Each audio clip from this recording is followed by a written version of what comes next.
بات کرتے ہیں ہمارے ساتھ تحریک انصاف کے کبھی متحرک، کبھی خاموش، کبھی پیش اور کبھی پس پردہ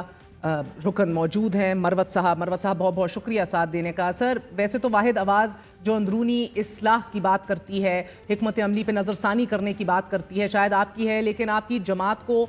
زیادہ پسند نہیں آتی۔ آج بھی سلمان اکرم راجہ سیکرٹری جنرل ہیں جماعت کے، سینئر ترین رہنما ہیں جماعت کے، انہوں نے آپ کو متنبع کیا ہے کہ ڈسپلن رہیے تو یقیناً یہ چانس جو ہے یہ دیا جائے گا، اور بصورت دیگر وہ اپنی وارننگ دے چکے ہیں۔ سلمان اکرم راجہ صاحب سے اس ایشو پہ میری بات ہوئی، اور ڈسپلن جو ہے میرا خیال ہے کہ کوئی نشاندہی بھی ہونی چاہیے تھی کہ کدھر ڈسپلن وائلیٹ ہوا، لیکن بہرحال ایسی باتیں میڈیا پہ نہیں کرنی چاہیے، کسی کو بھی پرہیز کرنا چاہیے۔ اور باقی جو ہے میں نے بارہا کہا ہے کہ میں صرف چیئرمین عمران خان اور بیرسٹر گور کو جواب دوں۔ مروت صاحب، احتجاجی کمیٹی کا آپ حصہ ہیں یا نہیں ہیں؟ کیونکہ 48 گھنٹے پہلے آپ نے کہا کہ آپ کو بتا دیا گیا ہے آپ ہیں، اور کل وزیر اطلاعات شیخ وقاص اکرم ہمارے ساتھ موجود تھے، انہوں نے کہا کہ نہیں جناب آپ نہیں ہیں، یہ فیصلہ تو ابھی ہونا ہے، اور وہ فیصلہ کریں گے جماعت والے کہ آپ کو رکھنا ہے کہ نہیں۔ میری خواہش ہے اگر وہ شامل نہیں کرتے ہیں ان کی مرضی ہے، باقی خان صاحب نے تو کل کہہ دیا تھا، لیکن اگر مجھے ویسے محسوس ہوتا ہے کہ شاید ہمارے کچھ دوست نہیں چاہتے ہیں کہ میں احتجاجی کمیٹی میں ہوں، تو لہٰذا اگر میرے بغیر وہ سمجھتے ہیں کہ کمفرٹیبل ہیں تو مجھے کوئی اعتراض نہیں ہے۔ اور مروت صاحب، ایک فیصلہ کن جنگ کی بات کر رہے ہیں اب چیف منسٹر صاحب، کیا یہ فائنل پش ہے؟ جنازے پڑھنے کے بیانات دے رہے ہیں نعوذ باللہ سر۔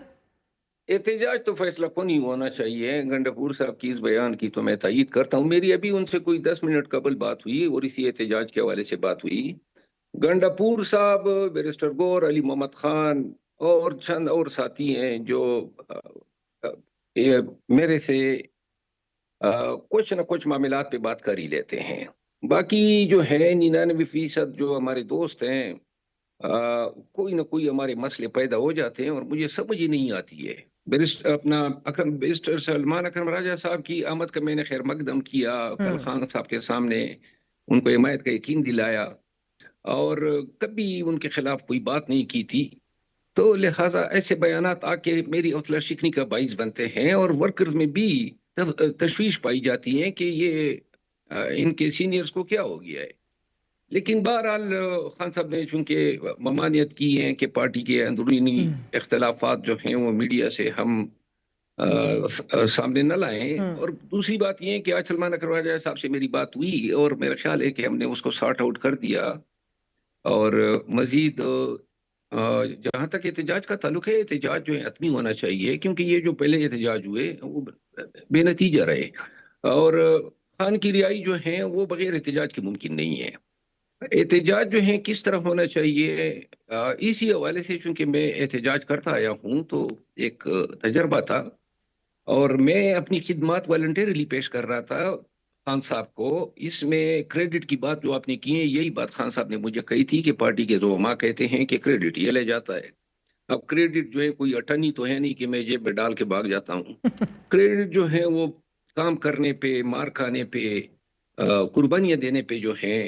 وہ کریڈٹ لوگوں کو ملتا ہے، اور جس وقت کریڈٹ لینے کا ٹائم تھا اس وقت تو میں اکیلا تھا، اکیلی میں نے میدان کاردار میں سرپاٹ گھوڑا دوڑایا۔ کوئی اگر کریڈٹ لینے کا متمنی ہوتا تو آ جاتا، وہ بھی اس وقت 9 مئی کے بعد ہمارے ساتھ احتجاج اور کنونشن میں شامل ہو جاتا۔ لہذا خان صاحب کو میں نے یہ کہا کہ کریڈٹ بے شک کوئی اور لے جائے، لیکن احتجاج جو ہے کنسنسس سے ہونی چاہیے۔ لیکن اگر سیکرٹری انفارمیشن نے یہ بات کہی ہے، گرچہ خان صاحب کا فیصلہ ایک ٹائم میں جب ہو جاتا ہے تو 2-3 دنوں کے بعد عمل درآمد نہیں ہو پاتا ہے، تو لہٰذا میں آن ریکارڈ یہ کہنا چاہتا ہوں کہ میں نے اپنا حق ادا کر دیا۔ خان صاحب کو بھی کہا، ورکرز کو بھی کہا، جلسے جلوسوں میں بھی کہا، لیکن اگر یہ حضرات میرے ساتھ کمفرٹیبل فیل نہیں کرتے ہیں تو بے شک مجھے احتجاج سے باہر رکھیں، جس طرح ان کی مرضی ہے احتجاج تو مروت کریں۔ صاحب، آپ کہہ رہے ہیں کہ احتجاج کے بغیر خان کی رہائی ممکن نہیں ہے، لیکن وزیر اعلیٰ گنڈاپور صاحب آج کہہ رہے تھے کہ امید ہے کہ اتنا مجبور نہیں کیا جائے گا اور امید ہے کہ پہلی حل نکال لیں گے. اور اسی طرح رؤف حسن صاحب بھی ہمیں کہہ رہے تھے کہ خواہشات سے کئی آگے معاملات چلے گئے ہیں, ہماری بہت بہترین اب تعلقات ہیں اسٹیبلشمنٹ کے ساتھ. تو کیا دیکھا جائے کسی نہ کسی کس طرح یہ حل نکالا جائے گا؟ احتجاج کے بغیر ہی خان کو جیل سے نکالنے کی امید آپ کی پارٹی میں بہرہا ابھی بھی ہے, اور شاید ٹھوس معلومات کی بنا پہ ہے. ہم سب کی خواہش ہے کہ ہم اس نہج پہ نہ جائیں, وہ اقدامات نہ اٹھائیں کہ دوبارہ جو ہیں پاکستان کے عوام اور لوگوں پہ ظلم کے پہاڑ توڑ دیے جائیں. ابھی یہ ڈی چوک پہ جو دھرنا ہوا ہے, ابھی تک ہمارے ورکرز اندر ہیں ہزاروں کی تعداد میں, اور ان کے ایک مقدمے میں خلاصی ہوتی ہیں, دوسرے میں گرفتاری ہوتی ہے. آئندہ جو احتجاج ہوگا, میں یہ سمجھتا ہوں کہ اب جو علی امین خان نے بات کی ہے نا, اگر خان کو رہا کرانا ہے اور احتجاج کرنا ہے تو یہ آخری احتجاج ہوگا, حتمی ہوگا, کیونکہ کوئی راستہ اور نہیں ہے. عدالتوں سے امیدیں لگائے رکھے تھے, بے گناہ شخص پڑا ہوا ہے, 1.25 سال ہو گیا ہے اور کوئی امید پوری نہیں ہو رہی ہے. ساتھ میں جو یہ آئینی ترامیم آ رہی ہیں, اغوا اور ہمارے ایمنیس کو توڑا جا رہا ہے, خریدا جا رہا ہے, یہ حرکتیں جو ہیں لامتنائی ہیں اور ان اینڈنگ ہے, ختم ہی نہیں ہو رہی ہے. تو لہٰذا اب ایک ہی, یا تو ہم نے سر جھکا کے ساری چیزیں سہنی ہے کہ چلیں جی ہم بزدل ہیں اور جو یہ کرنا چاہیں, چونکہ طاقتور ہے, حکومت ہے, ریاست ہے, یا سر پھر اپنی خودداری کا, ایک خودی طرف کا, بزدلی ہے اپنی اور ایک آدمیت طرف کا, حکمت اپنی عملی ہے. اس حکمت عملی کا مسئلہ یہ ہے سر کہ آپ نے اس سے پہلے وکلا کو چارج کرنے کی کوشش کی, کامیابی نہیں ملی, پھر آپ نے کسانوں کو متحرک کرنے کی کوشش کی, ناکامی ہوئی, پھر آپ نے ٹیکسز کی بھرمار پر احتجاج کرنے والے تاجروں پر بھی ہاتھ رکھا, ناکامی ہوئی, پھر آپ نے پنجاب کالج کے واقعے پر بھی آپ کے چند لوگوں نے سیاست کرنے کی کوشش کی, کامیابی نہیں ہوئی, اور اب طلبہ یونین کی بحالی سے بنگلہ دیش طرز پر طلبہ کو باہر نکالنے کی بات کی جا رہی ہے. یہ جتنے طبقات آپ نے گنوائے, ان سب طبقات پہ خود حکومت وقت نے جو ہیں ظلمتوں کے پہاڑ توڑے. کسانوں کے ساتھ پنجاب حکومت نے جو کیا تو کسانوں کا اپنا رد عمل تھا, اس کا پی ٹی آئی سے کیا تعلق تھا؟ گندم کی وہ جو قیمت کا تعین تھا اور جو باہر سے گندم لائی گئی جس میں ارب روپے یہ شہباز شریف صاحب کے بیٹے نے بطور کمیشن لیا,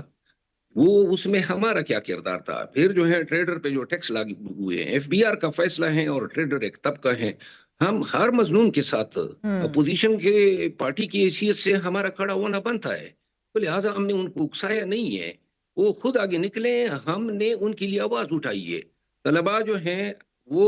ہمارا مستقبل ہیں, ہماری توقعات اور امیدوں کا محور ہیں, تو لہٰذا طلباء جو ہیں وہ اگر ڈٹ کے کھڑے ہو جائیں اس وقت میں اور پاکستان کے لیے نکلے. یہ بھی تو سوچنا چاہیے نا, آپ بحیثیت اتنی سینئر صحافی آپ یہ دیکھیں نا کہ کیا ملک میں جو ہو رہا ہے اس کی کوئی اخلاقی, قانونی, منطقی کوئی جسٹیفیکیشن قطع ہے کلامی معاف, مگر کہ ملک مروت میں صاحب کیا ہو رہا ہے؟ اگر یہ اتنے سیارے جو آپ نے بحران بتائے ہیں صحیح بھی بتائے ہیں, لیکن آپ لوگوں کی ناقص حکمت عملی, لیک آف یونٹی, فواد صاحب تو صحیح کہہ رہے ہیں کہ ان مسائل کے باوجود, ان کے ہوتے ہوئے بھی, اس ویکیوم کے ہوتے, بحران کے ہوتے ہوئے, مشکلات کے ہوتے ہوئے آپ لوگوں کو موبلائز نہیں کر پا رہے. اوپر سے بشرا بی بی اور علیمہ خان کی دراڑ ایک مرکزی حیثیت اختیار کرتی جا رہی ہے کیونکہ کارکنان موجودہ قیادت سے مایوس دکھائی دے رہے ہیں. کارکنان کی مایوسی بجا ہے, لیکن میرا خیال ہے کہ کچھ تنظیمی اور اسٹریٹجیز میں کچھ غلطیاں تھی جس کی وجہ سے تھوڑا سا اعتماد کا فقدان پیدا ہوا. جہاں تک آپ نے علیمہ آپا اور بشرا بی بی صاحبہ کی بات کی ہے, یہ کوئی دراڑیں نہیں ہے کیونکہ کوئی سیاسی متحارب گروپ تو ہے ہی نہیں. پاکستان تحریک انصاف میں خود بار بار کہہ چکا ہوں, خان نے اگر اپنے اہل خانہ, بہنوں یا زوجہ کو سیاست میں لانا تھا تو بیرسٹر گور جیسے عام ایک سیاسی کارکن کو اٹھا کے چیئرمین نہ بنا تھا, وہ اپنے کسی خاندان میں کسی کو اپوائنٹ کر کے موروثی سیاست کو پروان چڑھا سکتا تھا. ہم بالخصوص میں, مجھ جیسے بہت سارے لوگ, ہم ایک کاس کے لیے خان کے ساتھ ہیں, نہ کبھی کسی موروثی سیاست پہ یقین رکھتے ہیں. اگر گھر کے اندر, اور ایسی بھی کوئی بات نہیں ہے, کل میں جیل میں تھا, دونوں عظمیٰ خانم اور بشرا بی بی دونوں موجود تھے, اور گھروں کے اندر اگر کوئی معاملات ہوتے ہیں تو اس کا کوئی سیاست سے کوئی تعلق نہیں ہوتا.